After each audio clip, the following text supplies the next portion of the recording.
Hi all, this is Once and Future Gamer, and welcome to another Pokemon challenge. Last time, we took a stab at a challenge that was pure brutality in the climax, as we sought to see if I could beat Pokemon White 2 with just a single Pidove. Horrible. Let's take it back a few gens, but try something no less worrying, as we see if I can beat Pokemon Fire Red with just a single Pikachu. Now, Pikachu. I know I did Silver with Pichu, who is worse, but I'd say this is a lot harder game than Gen 2. This is the worst possible form of Pikachu with a 300 base stat total, with nearly a third of that being speed at 90. Our attack stats are 55 for physical and 50 for special, while our defences and HP are nothing to write home about. We are mono-electric, so we are weak to ground and we resist flying, steel and electric.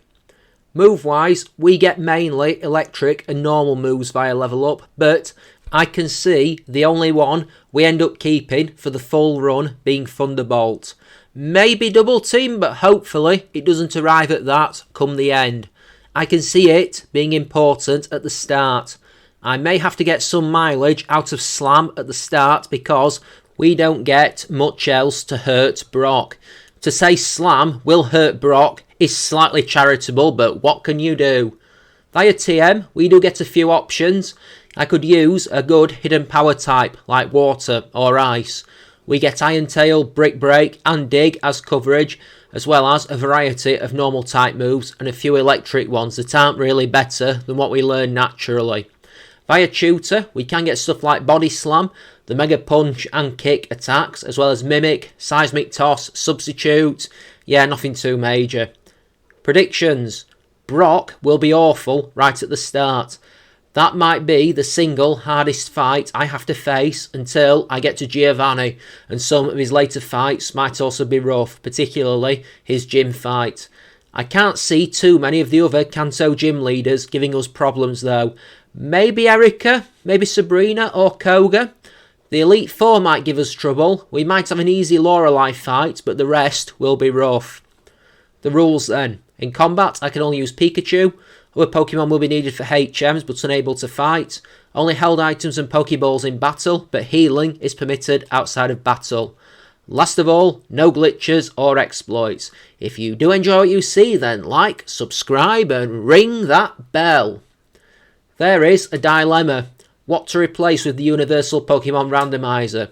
See, the obvious one might be Squirtle, so the rival has Venusaur. That would also give him Gyarados, which we have a 4x super effective move against. We do less damage to Blastoise and would also have to fight Executor too. So, that's a quandary for sure. Mind you, Gyarados has Intimidate and there's some stuff we will need to fight hand to hand. I replace Squirtle with Pikachu so that he takes Bulbasaur and I can do the whole run with my Electric Rat. I think that it is immaterial at this point. I don't think one will be easier than the other. I nicknamed the Pikachu Joey, because when I look at Pikachu, I immediately think that you look like a Joey. I don't know why. And it continues the trend of naming them after Friends characters, I guess. Not that it's probably going to become a thing. Joey has the gentle nature and the static ability, so we've got a chance of paralysis for sure upon contact. The gentle nature is increased special defense and lowered defense. The phrase, oh dear, springs to mind because we are already pretty fragile for sure. A strong breeze might take us out at this point. Before long, it's time to do the Oaks Lab rival fight, and I'm not too bothered about this, but the opening bit of the game is going to be rough for sure.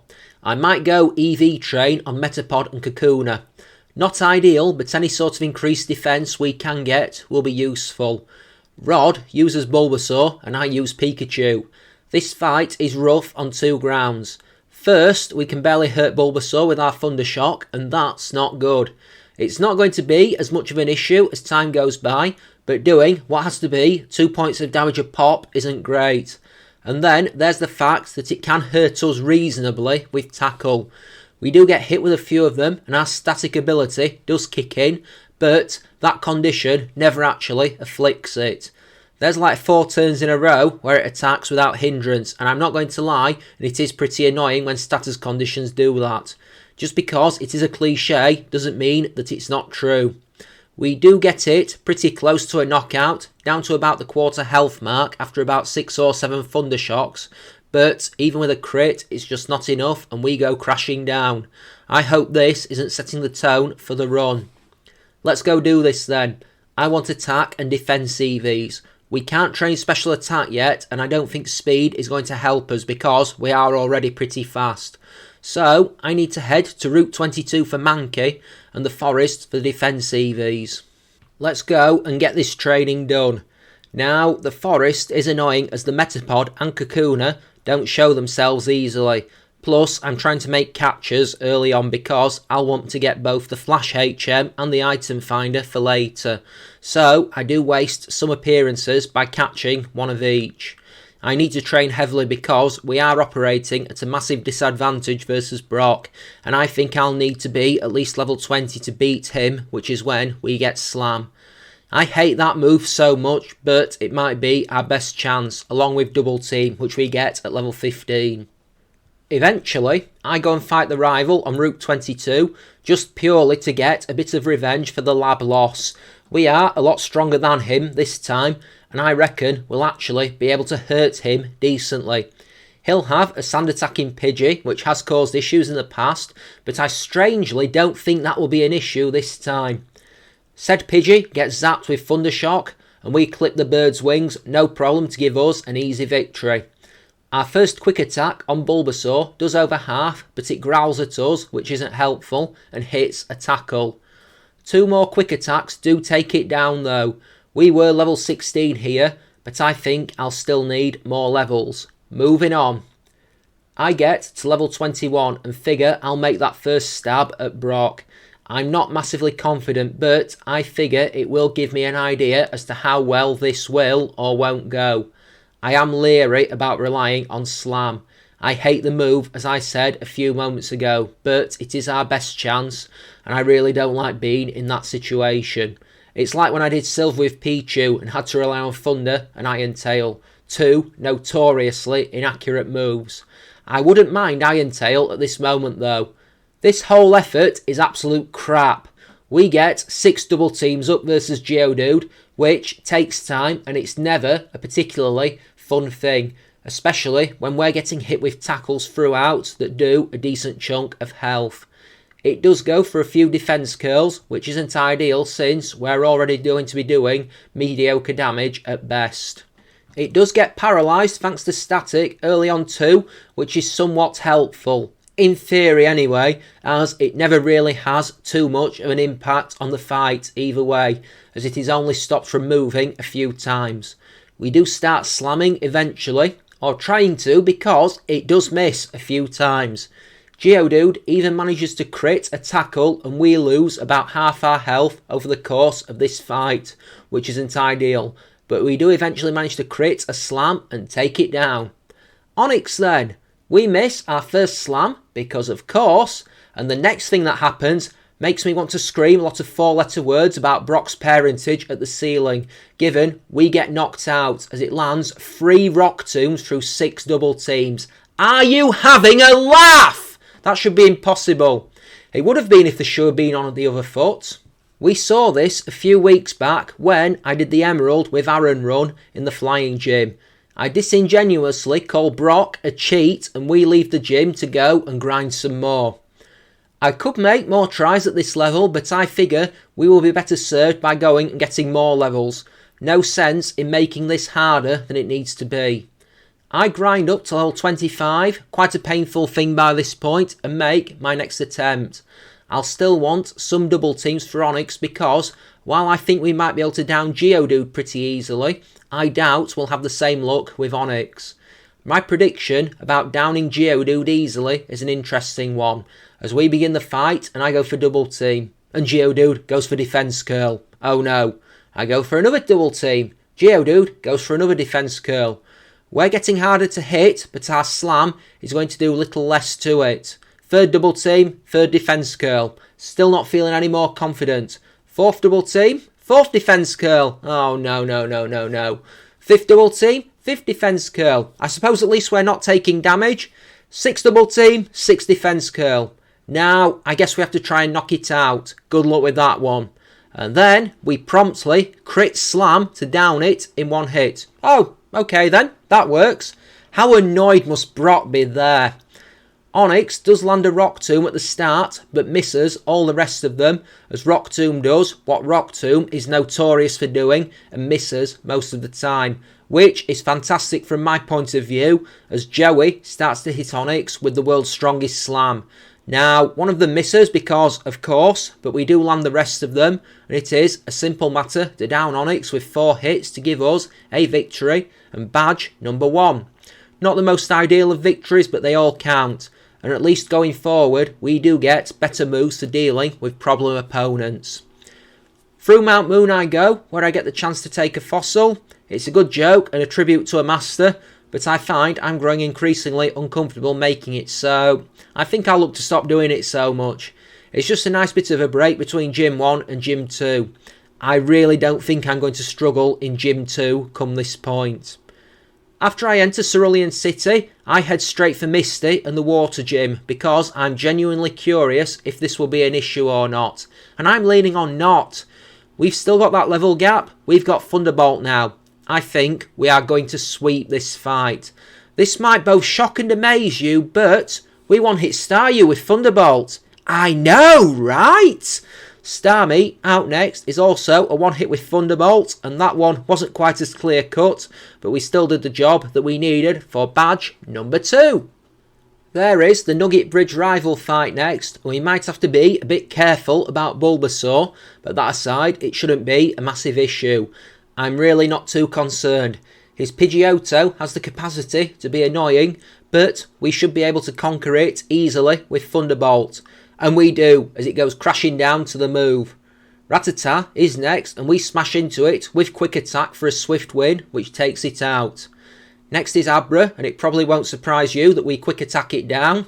And Bulbasaur is last. It survives Quick Attack and then misses Sleep Powder, which is what was concerning me ahead of the fight, since Sleep Powder and Leech Seed is a brutal combination to deal with.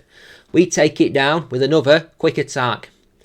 Outside Cerulean City, I go and catch a pickup team of Meowth because it's a great way to get PP ups, rare candies, and also the hidden power TM. This is only something that works in a handful of Gem 3 games and was changed in Emerald to the items you get being level based. I can see why they did because it's as broken as heck, but I will point out that it was how it was programmed into this game and therefore it's not a glitch or an exploit. We've got the rival fight on the SSN next, and I'm not worried at all. I think we're probably going to be fine. I did get the Brick Break TM while here, and I think it's the choice between that and Iron Tail as to which I end up using. Both are good against rock types, so I don't know. Anyway, Pidgeotto hits Quick Attack for meagre damage, and we strike it with Thunderbolt in retaliation, so that it goes crashing down hard. That'll teach it. Next is Raticate, and I didn't know if it'd go for Quick Attack or not. It didn't, and we take it out with Thunderbolt. Kadabra is a one-hit with Quick Attack, not a surprise really, before Ivysaur is last.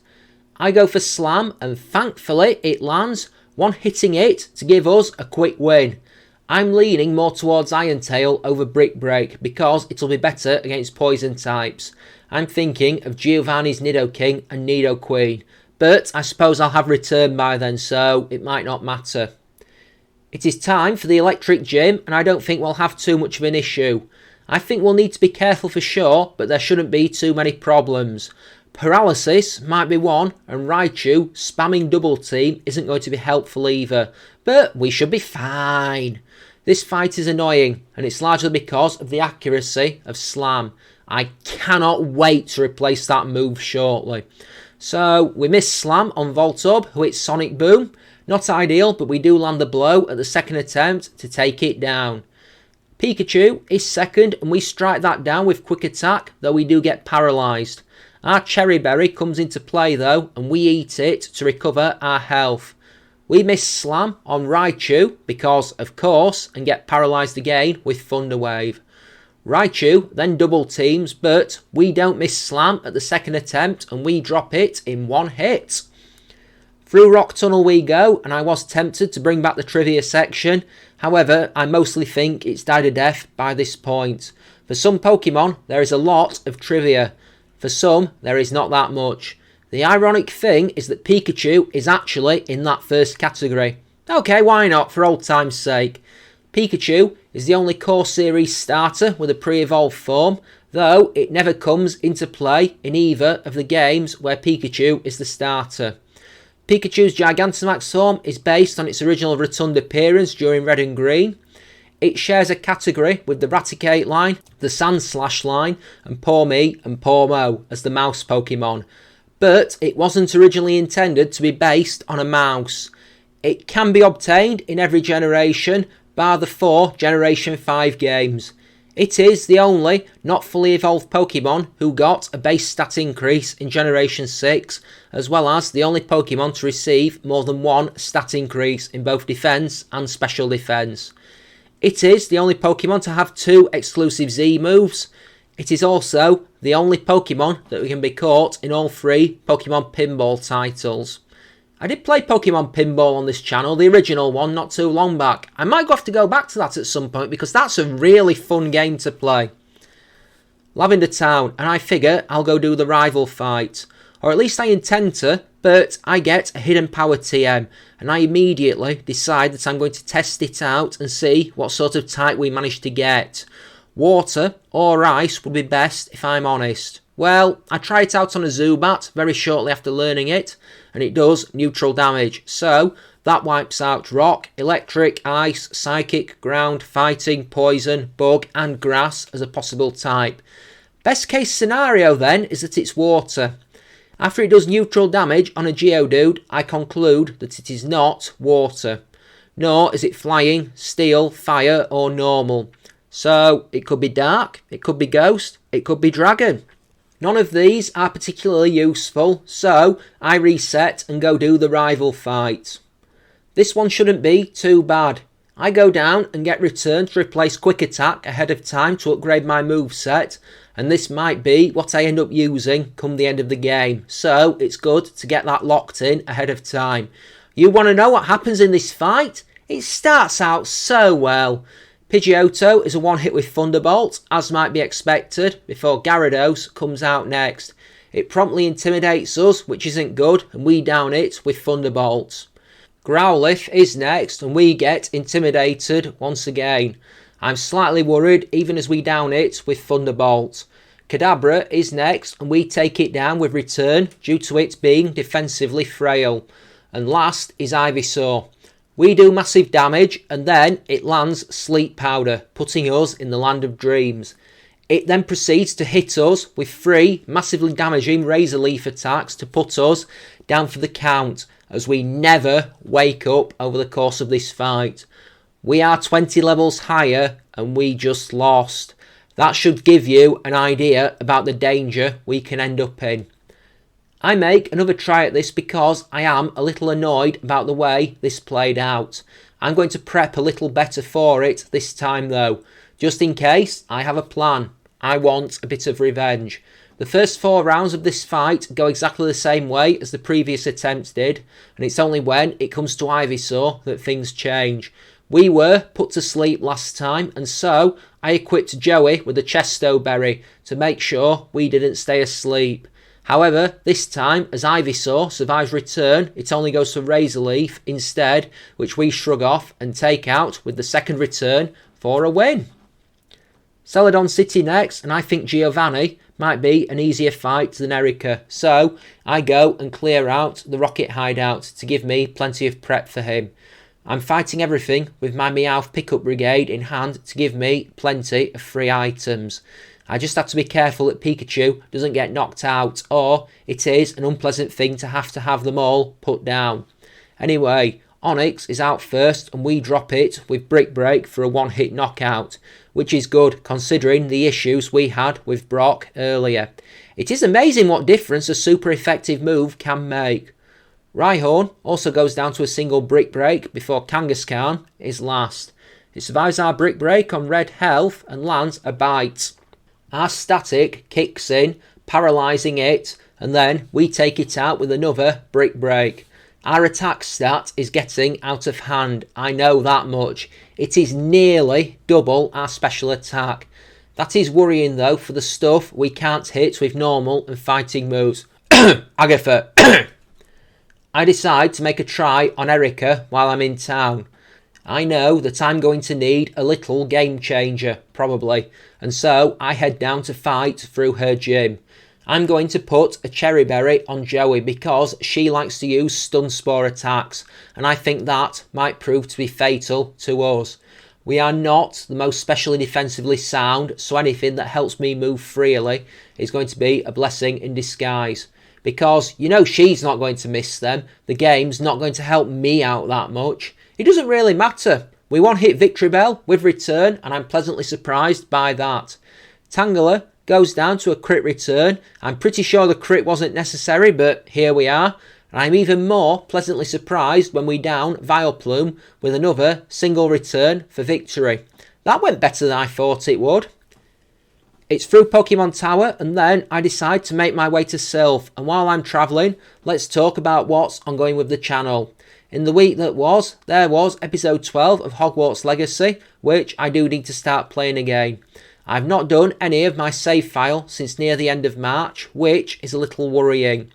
There was episodes 3 and 4 on Monday and Friday respectively of the playthrough I'm doing of Resident Evil 4 Remake.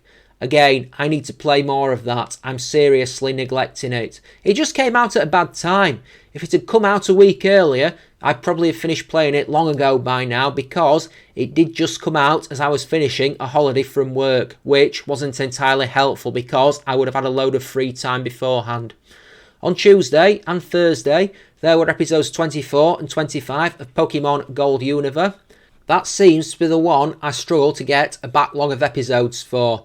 And on Wednesday, there was episode 2 of the playthrough of Legend of Zelda Ocarina of Time. Challenge-wise, last week was the second challenge of Second Chance Month as we saw White 2 with a single Pidove. Next week there's not going to be one because I'm away. But when I come back, June and July are going to be Poison type month and Bug type month, respectively. It'll kick off in the first week of June as I see if I can beat Pokemon Yellow with just a single coughing. That one might have been done before, but I'll see what sort of experience I can have with that.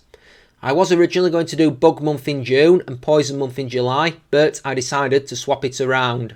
As always, if you have any ideas for future challenges, head to the comment section down below. Or follow the links in the description to my Twitter or my Discord. Come on by, see what's going on, help the wider world flourish. I am still deliberating on ideas for the 100th challenge I do, so if there's any thoughts for that, send them in. Also, if you want to support the channel financially, there's a link to my Patreon in the description. But if you can't do that, then spread the word to anyone you may know, and it is enough. Thanks for being here, folks. Now, let's head back to scheduled content. While I'm in Sylph, I figure I'll do the rival fight. With both him and Giovanni to do before we leave, I figure this may be hard at this point, but worst case scenario, I'll simply head south to take on Koga first if need be. I don't know how it'll go, but I could do with him sending Venusaur out before he starts unleashing Gyarados and Growlithe. There's no sort of logical reason why he should send Gyarados out to face Pikachu early on, but hey, let's see. Pidgeot goes for a quick attack and does minimal damage, but we take it out with Thunderbolt. It did get paralysed by static, but it's moot now, and I doubt it had any sort of impact on the battle. Then he sends Gyarados out, and I wonder if he's programmed to always send them out in the same order in these fights. I know he doesn't always in the champion fight, so that's why I'm wondering. We drop Gyarados with Thunderbolt and do the same to Growlithe on the next turn to put us 3 up. Alakazam is 4th and we take it down with a single return, which is handy since we've been intimidated twice. Then it's Venusaur, and here we see the damage of Intimidates, as we do about a third of its health in damage with return, meaning that we're exposed. Thankfully, Venusaur misses Razor Leaf because that's always a likely chance in my experience, but it does hit Poison Powder on the second turn. That's fine because we are able to take it down hard to give us the win with 2 more returns. Moving on then. I'll take a stab at Giovanni while I'm here. Poison is my big worry. Oh, and the Nidoqueen, because I don't think we will one-hit her with return, but I guess we'll have to see. This is a fight that is a lot more worrying here than it is in Gen 1, largely because of how abilities were introduced in this generation. Poison Point can really cause problems. Anyway, Nidorino survives Thunderbolt because I don't want to reach out and touch it with return. It hits Poison Sting, and I'm expecting Poison to come, but it doesn't. We take it out with another Thunderbolt. As predicted, Nidoqueen survives return, and we evade Poison, but we do get paralysed by Body Slam, which is something I saw coming from a mile away. I figured we had been too lucky at avoiding status conditions. Nidoqueen hits us with a Poison Sting, but we finish her with return. Kangaskhan is next, and she lands Tail Whip, but we drop her with Brick Break, which is a relief, before Rhyhorn is last. If it had a ground move, we'd be in trouble, but it only goes for Fury Attack. It hits twice, and we counter, downing it with Brick Break. Go on then, I should tackle Sabrina while I'm in Saffron. It would be rude not to, I suppose, and I'll only have to come back here again later if I don't do it now. I don't like to backtrack if I can help it, and so we set out to take her on. This is a pretty easy fight as I return my entire way through, down in first Kadabra with the move, and it is powerless to resist. Mr. Mime doesn't do any better as we crit return on that opponent, which probably wasn't necessary. Sabrina's random Venomoth doesn't survive the move, and we finish the route by taking down Alakazam hard to give us the 5th badge. Always liked that about this game, that you could do quite a few of the gyms in any order, and they even went back to that model in Scarlet and Violet. Going south to Fuchsia City then, and it's time to go and take on Koga. It's never a particularly fun fight, but I think we should have enough to get past him easily enough for sure. His Muck is usually an awkward beast with Minimise and Acid Armour, as well as the ability to poison. This fight isn't too bad actually, but given we have hit level 70, I'm probably not surprised. I am going to need those levels for the end of the game. Coughing is a one-hit with return, before Muck is next. It is not always possible to one-hit that opponent, but we do here, and I'm pleasantly surprised to see it go down. The second Coughing goes down to return, before Wheezing is last. For the first time, he brings out an opponent that survives return, and we get poisoned with Toxic. But it's not an issue, as we finish it off with Thunderbolt for the 6th badge. We head to Cinnabar Island to tackle Blade next, and this one should be harder thanks to the double Intimidate once again. I am curious to see what sort of damage Thunderbolt will actually do versus Arcanine, because that could be a factor come the champion fight, since we may well have been double intimidated come that point. Anyway, Blaine, let's see how this one goes. I think this might be the last of the easy fights. Bar maybe Lorelei? Everything from here on out is going to be rough, I reckon. This fight is easy until the last round, and then it suddenly looks hairy. Growlithe intimidates us, but we down it with return, which is good as we don't have to worry about it doing anything else to us. Ponyta also goes down to return. I was kinda expecting that. Next is Rapidash, and we also down that with a single return. Not quite as expected, but still pretty good, because that means we can go into Arcanine at full health. If we hadn't, then this would have been interesting. We do about 3/4 of its health with Thunderbolt, thanks to another Intimidate wrecking our attack. We then get struck with a Fire Blast that does massive damage as well as burning us. If we'd been at lower health then, that would have been bad, but thankfully we can weather it and take it down with a second Thunderbolt. Dear me. Giovanni then. I'm not looking forward to this, as I think we might get messed up by his Nido duo. The Rhyhorn duo and Doug trio shouldn't be too bad, but I think Nidoqueen could be an issue. That is the more defensively bulky one of the two. Nidoking is something we might be able to one-hit, but it's a case of if we are in good condition going into it.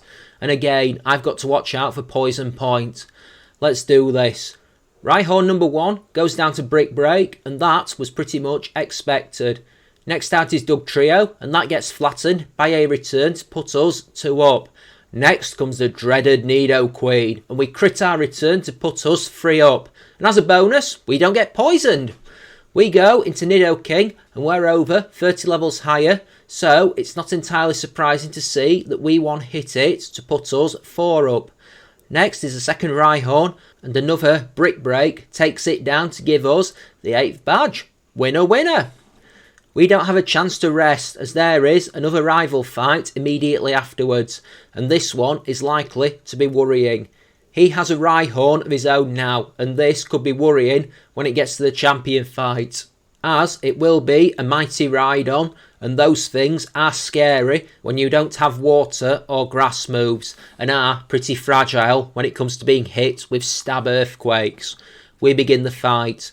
Pidgeot hits a quick attack, but we shrug it off and down it with a Thunderbolt to put us 1 up. Rhyhorn is next, and we strike it with a Brick Break to take it down hard and put us 2 up. Third is Gyarados, and we down it with a single Thunderbolt, as might be expected. I really wish he sent that thing out later. Growlithe is 4th, and ditto my last comment as we strike it down with Thunderbolt. Alakazam is 5th, and to my horror, we don't actually one-hit that opponent with return this time, as it survives and goes for Calm Mind. That's not good, but at least it didn't attack, and at least we are faster and we take it down at the second attempt. Last is Venusaur. It takes about a quarter of its health from return and goes for growth. I think I already know what's going to happen as we strike a second return and do about a third of its health before it puts us on red health with Razor Leaf. Maybe though we can end it from here with a high damage roll. Unfortunately, it survives return on red health and takes us down with a crit Razor Leaf. Oh dear. I don't think I'm ready for the league yet, so I go back around some of the trainers that I missed previously to level up a little more. We should be okay with a few more levels, and then I go back to fight him again. Most of the first stages of the fight plays out exactly the same way, right up until it's time to face Venusaur. We do about a third of its health with our return, and it goes for growth, which is moderately worrying. Our second return puts it in knockout range, so if it doesn't crit us, we should be fine to take it out. It goes for Synthesis to heal health, then a Sweet Scent on the next turn, but we take it out with a pair of returns to let us move on with the game. Through Victory Road I go, and eventually I end up at the Indigo Plateau, and here are our levels as we wander in. We are at level 83, and oh boy, what a stat we have in our attack. That grinding we did at the bottom end of the game really worked out for us, huh? It seems like minutes since I was murdering Mankeys on Route 22. Speed is good. Now, we did a lot of work on our defence, and it's actually better than our special attack. Just remember something here. We've actually got a nature that lowers our defence. I still wouldn't fancy our chances at surviving some super effective ground attacks or even any sort of moderately powerful physical blow, but I'd say we have a chance. Lorelei shouldn't be too bad for once. We might have the tools to beat Bruno without too much trouble. I can see Agatha being rough since we'll only have Thunderbolt for the most part, and ditto that comment applying to Lance, since we will be intimidated at the start of the fight, so our return isn't going to hurt his dragon types as much as it might otherwise. I have a theory about the final rival fight that I want to test. Take your guesses on if we can do it at this level or not right now, folks. Ice Trainer Lorelei is first, and we've had some rough attempts versus her in previous challenges. Fire Red with a single Numel springs to mind, but I think we should be okay here. It's not going to be as hard as some of the previous attempts for sure. I think we still need to be careful though as we head into the battle. Whenever I assume something is going to be easy, that's when it usually catches me out. The first part of the fight is easy as we down Dewgong with a single Thunderbolt for massive effect before we do the same thing to Cloyster on the next turn, and to Slowbro perhaps a bit more surprisingly on the turn after that.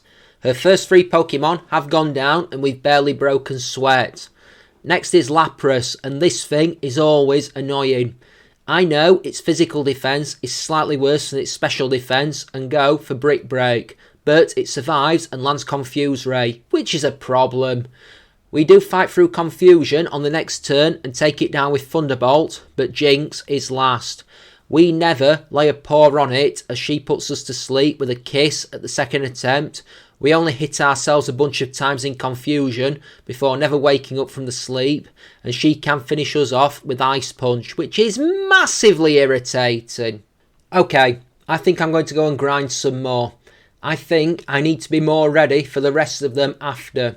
We could probably win this with enough tries and luck, but I need to be prepped more. I come back at level 87 and I am prepared to fight. The first 3 rounds of the fight go exactly the same as before, and it's only when we come to fight Lapras that things change. This time I go for Thunderbolt rather than Brick Break, and unfortunately it survives on red health and lands Confuse Ray, which once again is rather irritating, I must say. We hit ourselves in Confusion and get hit with Surf, but we shrug the blows off to survive before we fight through Confusion and take Lapras down with Brick Break. Jinx is last, and unlike last time, we can fight through the Confusion once again and drop it with Return to give us a win. 4 major fights left to victory. Bruno then, and this one could go either way. I'll need to be careful of both Onix and of Hitmonchan, but I'm not worried about the other 2 in his team. Maybe that's a bit reckless when it comes to his ace, but we shall see. Worst case scenario, I break into the rare candies and level up further. I think we will need to be max level to beat the rival anyway. We lose. Onix number 1 survives Brick Break on a sliver and hits us with Rock Tomb, which isn't good. When we go to hit it again, he heals and we have to take it out with 2 more Brick Break attacks, which is a colossal waste of PP and I'm not happy about it. He immediately sends the next Onix out, and this one is a higher level. Our Brick Break does about the same amount of damage and it survives. We get hit with an Earthquake in retaliation. This could be bad, but Onix isn't the most deadly of attackers and we do take less than half, downing it with a return to put us 2 up. Hitmonchan then. I go for Thunderbolt because I'm expecting counter, but he goes Rock Tomb instead, and of course the move lands twice in the same fight because it's being used against me rather than vice versa. We survive a Sky Uppercut and then take it down with Return, but Hitmonlee is now faster and ends us with Brick Break. I boost up to level 90 and make another try at this fight. I figure that little boost to our attack will be helpful. Our attack stat is actually only 1 point less than our HP at this point, which is worrying. It's nice, but it's worrying. We'd clean up with Thunder Punch if there was a physical special split in this game, and a way to learn that move. Onix number 1 goes down to Brick Break before Onix number 2 comes out, and unlike last time, we come out of the fights unscathed as we down it with Brick Break. I throw Caution to the wind and use Return on Hitmonchan, but it survives on a sliver and lands Rock Tomb. He heals it, but we down it with Return and Brick Break to send us into the fight with Hitmonlee, and we take that down with a single return. So far so good. Machamp is last and I'm a little worried for sure. We throw a return at it, but by a massive stroke of luck, the move crits and we drop it to give us a victory. 3 major fights left to victory. Agatha is going to be a problem, I can already tell.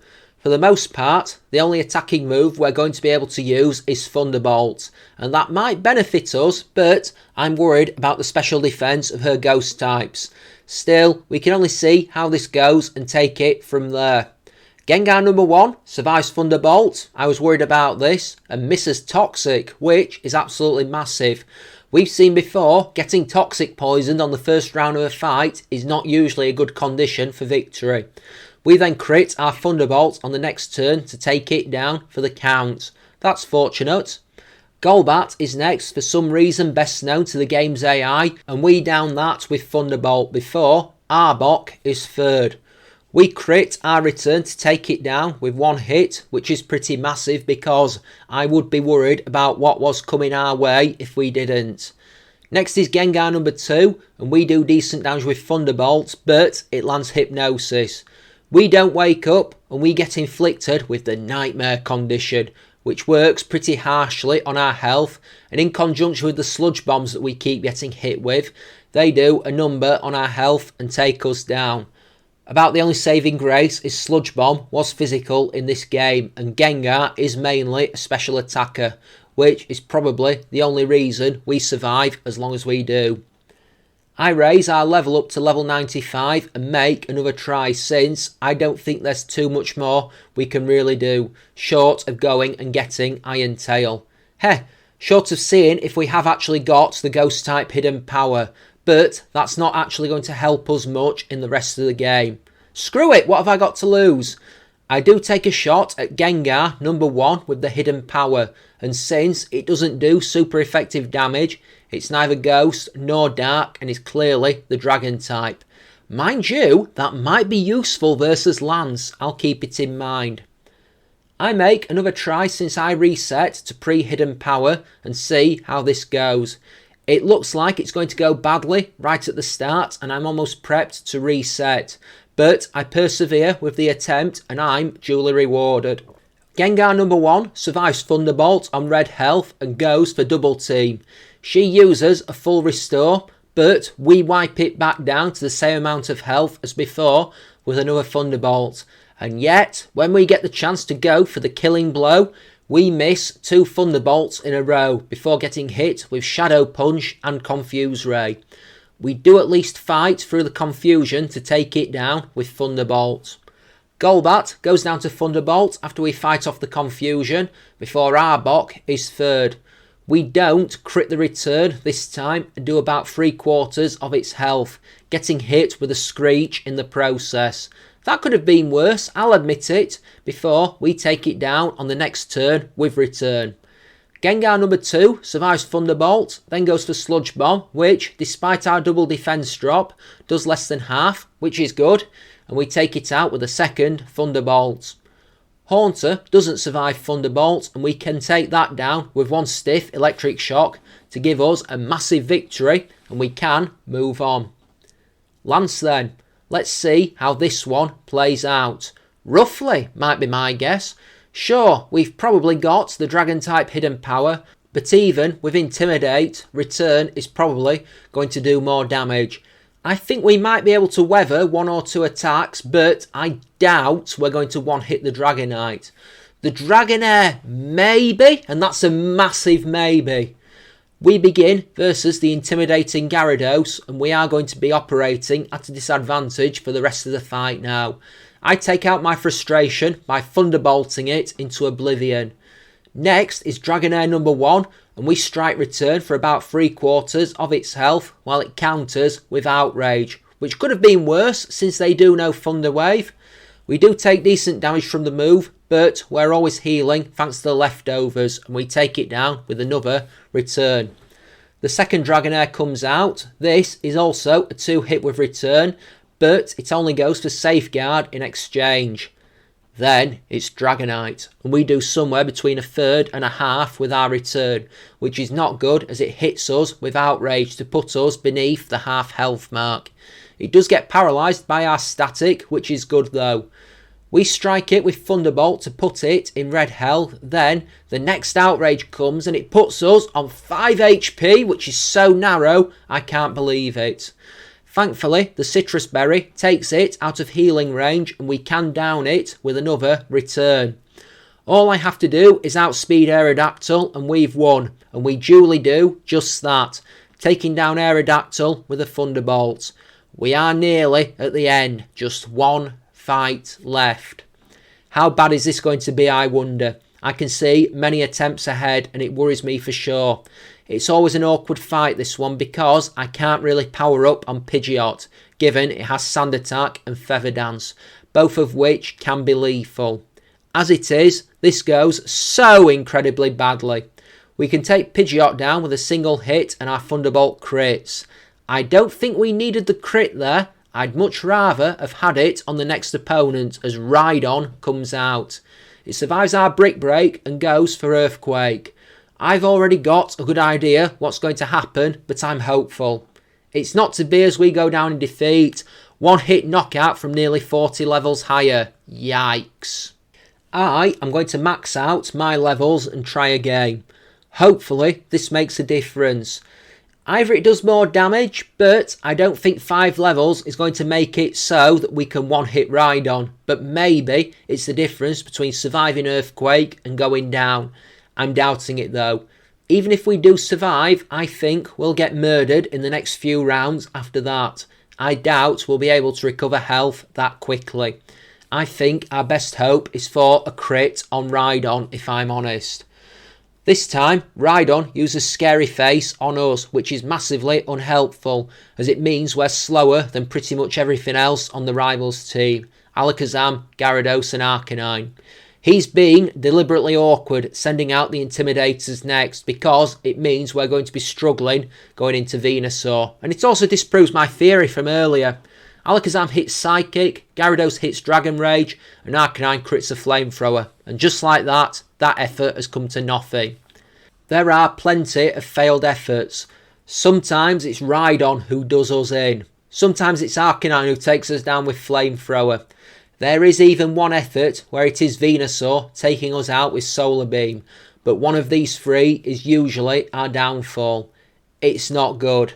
I wonder if this can be done and what sort of circumstances are going to be needed. And then eventually we get a run. Pidgeot is never an issue. It always goes down to Thunderbolt. On this run, we land a Brick Break on Rhydon and we crit it to give us a massive win. And the ones where we come out of Rhydon unscathed are usually the best. Versus Alakazam, I go for Double Team. And because it misses Psychic on us, I go for a Double Team. I figure even if it does hit Psychic, we can probably survive one. And because it goes for Future Sight, I go for another Double Team. And because it keeps missing attacks on us, I get 6 Double Teams up, which should give us a massive advantage. We take Alakazam down with return to put us 3 up, and I'm confident. Gyarados is a one-hit with Thunderbolt. That's never an issue unless it is faster than us thanks to Rhydon using Scary Face. Arcanine is a 2-hit with Thunderbolt, but it misses Flamethrower, which is also massive because it means we can go into Venusaur in a great position. And my oh my, this fight is irritating. We keep smashing returns into it while it goes for Growth and Sunny Day. This is a lethal possibility because it can fire solar beams at will, and all it takes is one to hit us and we will probably go down. At least it does start using Synthesis instead, which isn't good in the sun, but it is preferable to having sun death beams fired in our general direction. The more returns we land, the more chance we have of getting a crit, and that would be all Venusaur wrote. We never get that crit. Venusaur keeps healing and even goes for a few more growths, and this is genuinely terrifying, I'll say that. My heart rate started punching the roof, which always happens with a double team strategy. It fires one solar beam at us and misses, but eventually we strike it down and we garner the win that we need, which is a huge relief because it means that we've won the run and we can go on to enter the Hall of Fame, as our Pikachu proves that it is in the top 1% of electric rodents. We are confirmed as champion and the credits can roll. Phew, that was a rough one at the end. I knew the rival was going to be bad, but I didn't realise to what extent. Thanks for watching. I hope you enjoyed. If you did, please leave a like, drop a comment, and if you haven't already done so, then subscribe away to help the channel grow. It's good for the almighty YouTube algorithms. I've been stuck on the same number of subscribers for a while now. Actually, it went down and then back up, but that's by the by. As always, if you have any ideas for future challenges, please head to the comment section down below or follow the link in the description to my Twitter or my Discord. All ideas welcomed. Join me again in 2 weeks as we see if I can beat Pokemon Yellow with just a single coughing as Poison type month kicks off. That could be interesting. I do need to see what coughing's like in Gen 1, but Poison wasn't a particularly good type at that point, so I'm going to guess that it's not great. Outro time. When this airs, I'll probably be in bed, prepped for an early start because I'm flying off on holiday just a few hours later and I am so ready for a breather. It'll be the first time since August 2021 that I'll have not done a Pokemon challenge in a week, so that brings about mixed feelings. On the one hand, the break will do me good. On the other hand, I have a massively obsessive personality, and if I don't do it, then I'll probably feel uneasy. Oh well, I'm sure the beach and the alcohol will soon ease that. Hopefully, I can jump back into the swing of things as soon as possible when I get back. It's why I'm going for a Gen 1 challenge when I come back. Nice and simple. I've been doing all my uploads for while I'm off. I'm not sure what'll be next Saturday instead of the challenge, but it'll be something. I am ready to relax for a week. Be good to get away from everything. I am a sucker for a routine, and something different will be nice. I am going to jump off now, folks, so as always, thanks for watching. This has been Once and Future Gamer, and this has been Pokemon Fire Red with a single Pikachu. Take care now, have a great day, and I will see you next time. Bye-bye now, so long. See ya.